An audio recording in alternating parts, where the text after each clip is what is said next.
समय पर कलेक्टर साहब को और यहाँ के ग्राम पंचायत सरपंच को भी बार बार लिखते रहता हूँ।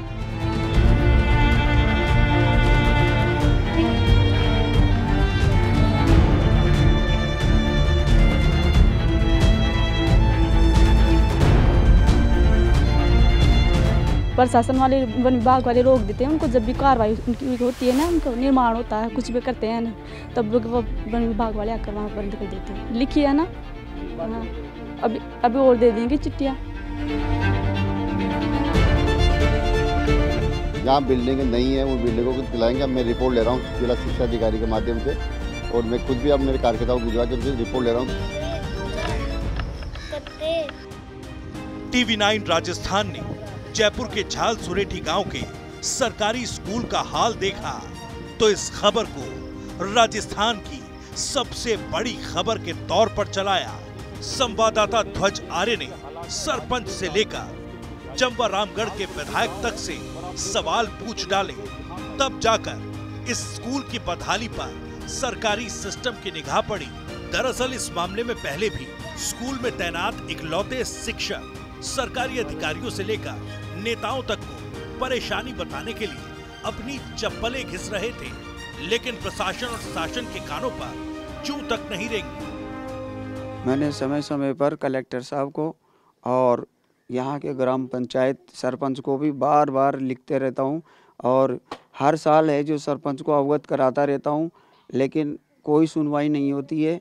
और मैंने SDM साहब को भी लिखा था, ब्लॉक शिक्षा अधिकारी को भी, विकास अधिकारी को भी लिखा था, लेकिन इस पे कुछ ध्यान नहीं दिया जा रहा। स्कूल के निर्माण के लिए गांव वालों ने अपने स्तर पर कई प्रयास किए, लेकिन वन विभाग के कर्मचारियों ने काम को रुकवा दिया। स्थानीय सरपंच सुमन मीना को कई बार इस परेशानी के बारे में बताया गया, लेकिन कोई सुनवाई नहीं हुई। जब स्थानीय सरपंच सुमन मीना से TV9 राजस्थान के संवाददाता ने बातचीत की तो देखिए सरपंच भी कैसे दोबारा इस मामले को उठाने की बात करने लगी। ये स्कूल जो बंद पड़ा है, आपने देखा होगा, स्कूल की बिल्डिंग नहीं है उसकी, और मात्र जो है 8 से 10 बच्चे हैं। बड़ी मुश्किल आ रही है। क्या प्रयास किया आपकी तरफ से? हमने इसकी तरफ से बहुत प्रयास किया और प्रशासन को कई बार चिट्ठियाँ भी लिखी है हमने, और आगे से कोई सूचना वगैरह कुछ भी नहीं है अभी तक तो। और हम चाहते हैं कि ये बिल्डिंग बढ़े, ये वन विभाग की ज़मीन है। तो गांव वालों ने अपने स्तर पर जो है बिल्डिंग बनाने की कोशिश भी की, लेकिन की है रोक ना, दिया गया। हाँ, रोक दिया गया इसको। प्रशासन वाले वन विभाग वाले रोक देते हैं उनको, जब भी कार्रवाई उनकी होती है ना, उनको निर्माण होता है, कुछ भी करते हैं ना, तब वो वन विभाग वाले आकर वहाँ बंद कर देते हैं। आपने MLA को चिट्ठी लिखी? किस किस को चिट्ठी लिखी? हमें तहसीलदार को भी दी थी और पटवारी को भी दी थी और MLA साहब को भी दी थी। क्या बोला उन्होंने? अब ऐसे बोले कि होगी कार्रवाई, अब क्या होगी, अभी तक तो कुछ भी नहीं हुआ।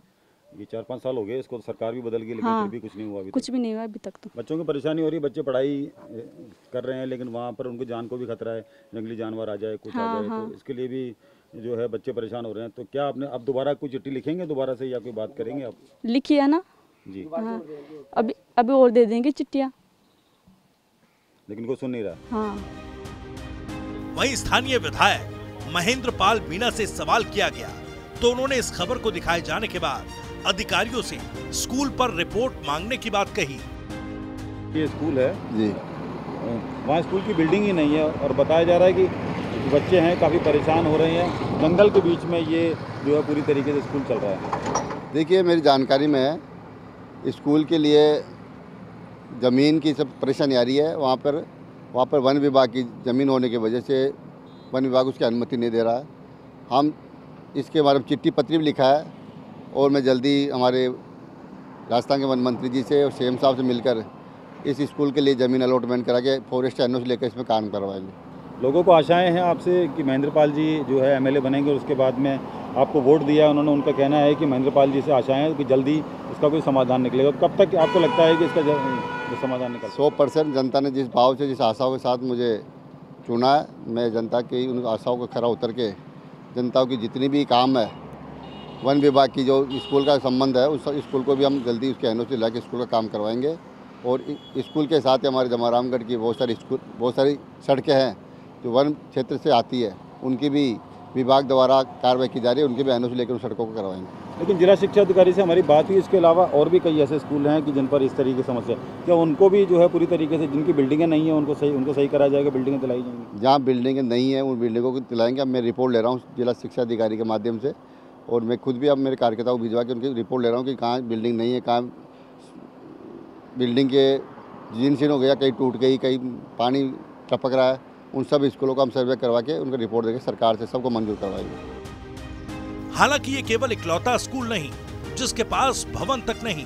ब्लॉक शिक्षा अधिकारी RS मीणा से मिली जानकारी के मुताबिक ब्लॉक में स्कूल के अलावा 7 स्कूलों के पास अपना भवन नहीं है, लेकिन अब ऐसे स्कूलों की बदहाली दूर करने के बाद यह सिस्टम करने लगा है, क्योंकि TV9 राजस्थान दिखाता है खबर तो होता है असर।